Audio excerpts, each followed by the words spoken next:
Welcome to Match the Catch with Mansoor Khan. Get ready for the best cricket reviews. यार मुझे एक सवाल का जवाब दे दो कि इन 54 दिनों में आपने क्या सीखा।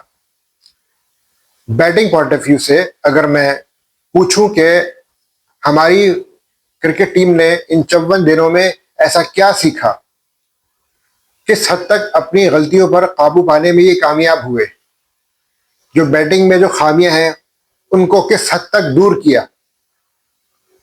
वही same old story, batting collapse and batting collapse. रेत की दीवार साबित हो जाती है हमारी बैटिंग लाइनअप।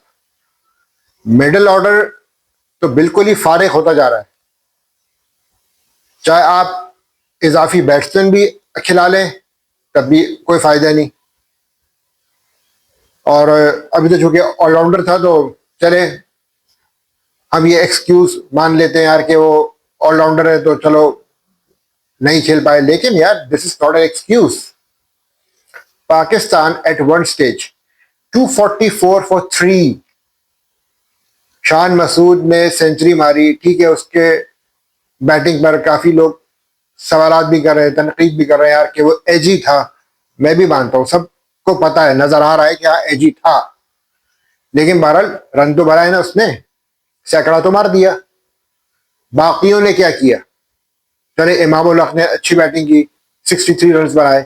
दोनों ने एक फाउंडेशन बिल्डअप की थी, आने वाले बैट्समैनों को कैपिटलाइज करना था, लेकिन व्हाट बाबर आजम, मोहम्मद रिजवान, सलमान अली आगा डिड, रनों के अंबार लगाते। फिर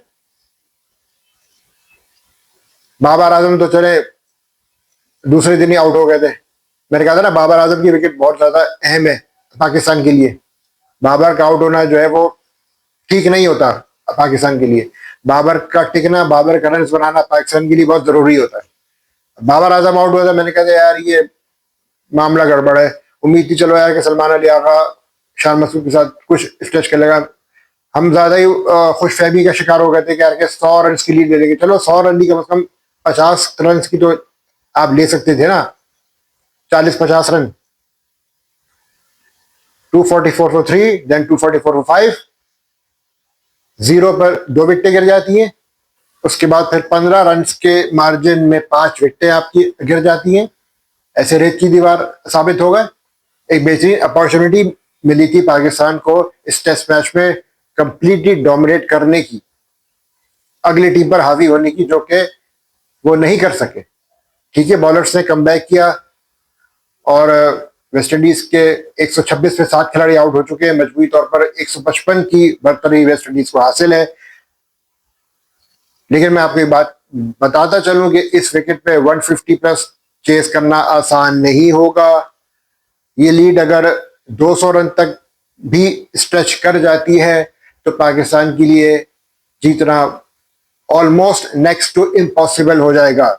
जो मैंने बैटिंग कोलैप्स पहली इनिंग में देखा, बॉल पड़ के डेविएट हो रही है तो हमारे बैट्समैन एकदम ही आपे से बाहर हो जाते हैं, बिल्कुल ही हाथ पांव के ठंडे हो जाते हैं।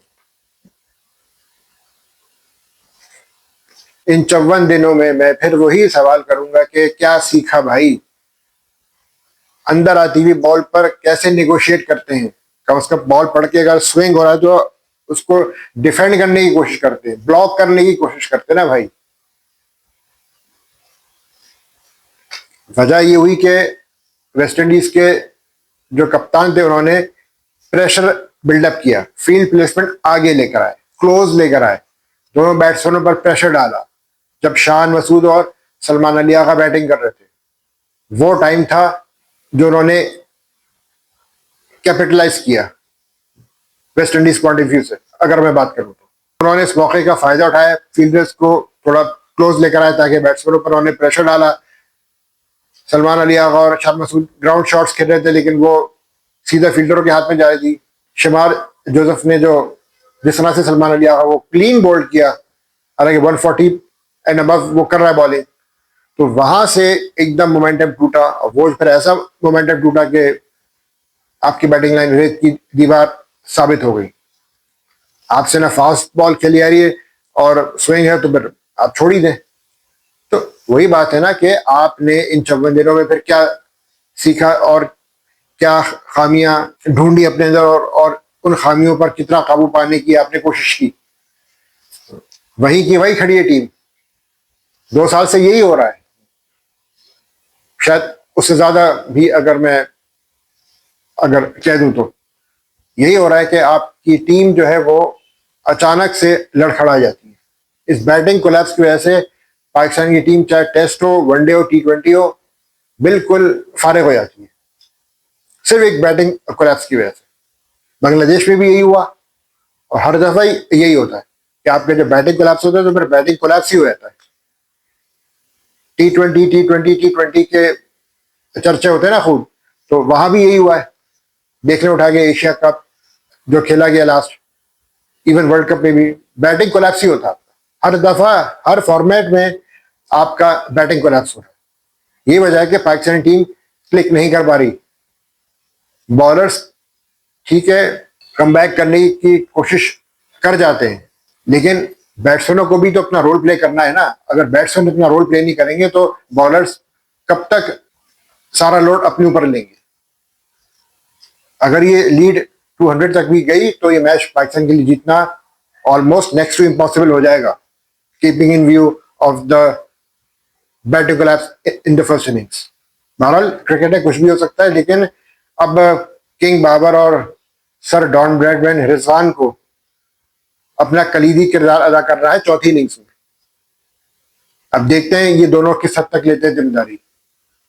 न सिर्फ बाबर और रिजवान बल्कि जो तमाम बैट्समैन है उनको अपनी जिम्मेदारियां लेनी होंगी, और सारा जो इस वक्त दारोमदार है वो किंग बाबर आजम और सर डॉन ब्रैडमैन रिजवान पर है।